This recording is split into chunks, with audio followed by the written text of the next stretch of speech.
ole gai thi kan da khat khop maya game volume down then lo kang gai thi kan da khat ang reng view maya hei tuntuma chuanin ruby kan handa vele lockdown ani khel hi engzat chiang e om mi zo hen ka shelava kan tam lo view te poina langa amaro chu khel chun ten kan lo chhora tan ti to mayang tank hybrid aron ni achina hianin akhal angreng to magic defense cd cooldown reduction le brave smith hila mate taila chi chuanin chu tank anga ni ta sela fighter anga kan man don chuanin hi kan la dan tur ni physical attack physical penetration le festival of blood ni sela assassin anga kan lak don chuanin I gold thi amamo sang ve thawa hei kan la theya emo killing spree pon ni sela kan la thei tho ani khang pathum kha du tuna man thei ani ole engpon ni se a hero kan lut don anga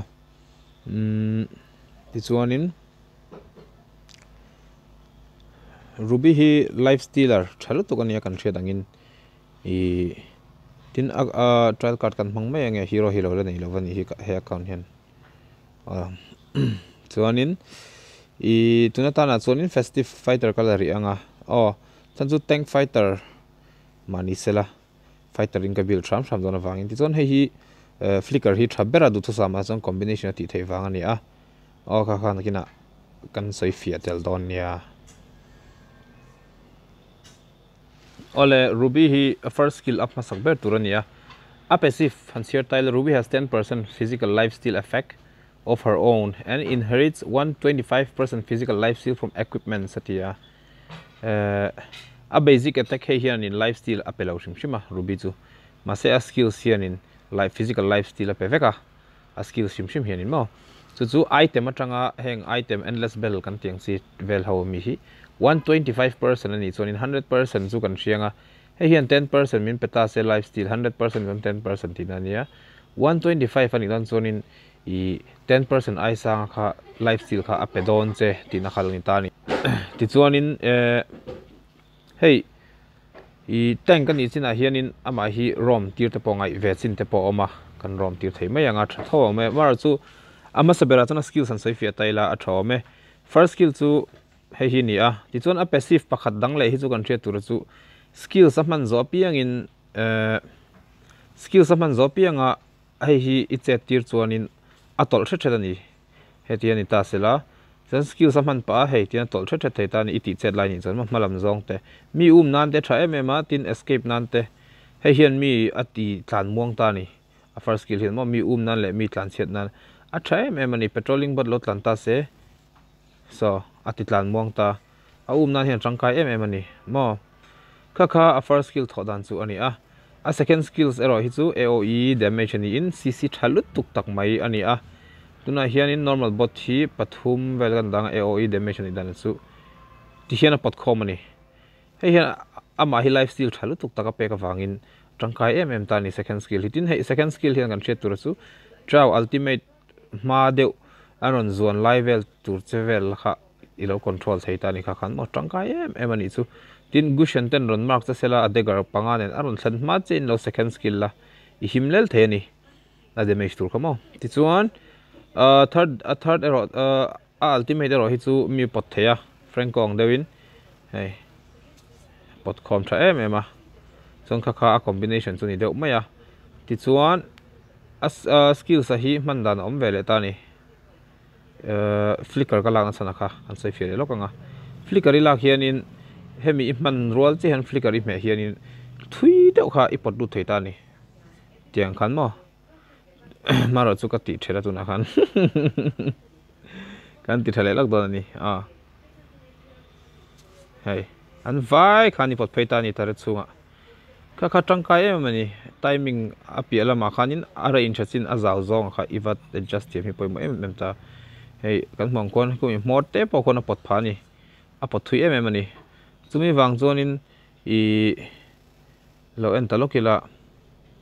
hemi a morte pona po phak si chon flicker nen chong ku ta tare chungai pot lut dei thei din alo ni ta ni khu chon second skill in atlan se turi venga first skill in izui ta ni kha kal dan tun ta ni ole teng kan man don zon roaming kan la lutu kanga amero chu pa ngai kan man don zon movement la hei ni ta sela attack ka hian hei hi ipe ma sang hei hian through damage pack pe lama CDR pe tela tin chumi mai ni lovin i ama hi HP pack ba ka hianin i apoi mober zoka zon mana regen pe a ruby hi mana mangani a mana heve emema hemi ipact masak chon i ho te ngai dona boilak ta chon hei pe masa phot la chon hash claw ipele anga hash claw pack zo hianin defense a hian poimo lutuk ta hei hi queen swing le oracle hi peng chu chuna ti khal em don ani ti chuan heng ho hi ruby item kan ne chu ni ta ni ti chuan vampa extra vampa bloodlust hi petel le the i du chuan emo immortality po pela bloodlust hi pelo mala defense a hian immortality po hi pela a life steal rate hi atha em to mai ni tuna hianin no en log ngo a life steal rate kan en log don ni tuna hian ruby hi an nakan tikal claim de log nge ta sela ultimate hian ang tiang chei nge life steal pack full te pani khu ka kha en lo tel lo ni ta ni immortality nan so ni ta ni teng maro chu bloodlust x ipact ve thung hian eng tiang chen nge life a steal ve kan en le don ani na kana full trap a skill zong zong ka manin ole claim khat khop maya eng tiang chen nge pathum ma huk hianin a life steal ve ba that kan nang full ngal ve kan ni so kan chon ruby chu thi trap ponom se sorry tla hian normal bot pakhat pani pathum da taila ka leaf pal sorry ole ka left pala poi hle mai kan tran thale ver ani ti chuanin ruby hi anun na claim to a tuna khon kan hmang khon khumin na khu eng tiang chein nge a flick hook plus second skill le first skill kan hmang kop don ni tuna hian en lokang ka full build ta hi en lokila hei ka full build dan ya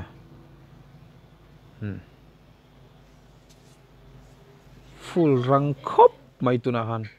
kha ruby vem that zia chu ni ta ni item atanga 10% mai ni lovin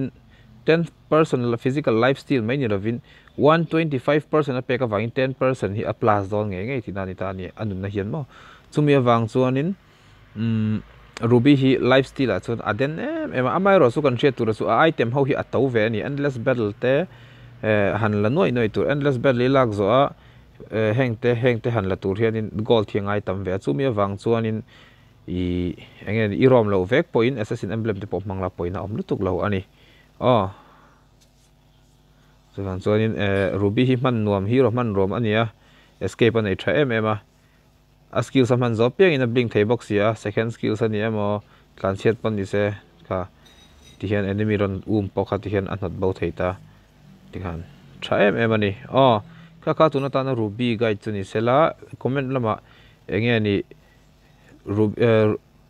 hero guide kan du akha ron sai she lawila a tha ome kalo da hard pon min lo she thiam sham don nia viewers tele subscriber zong te in zawai chung alom thu kan soibok ani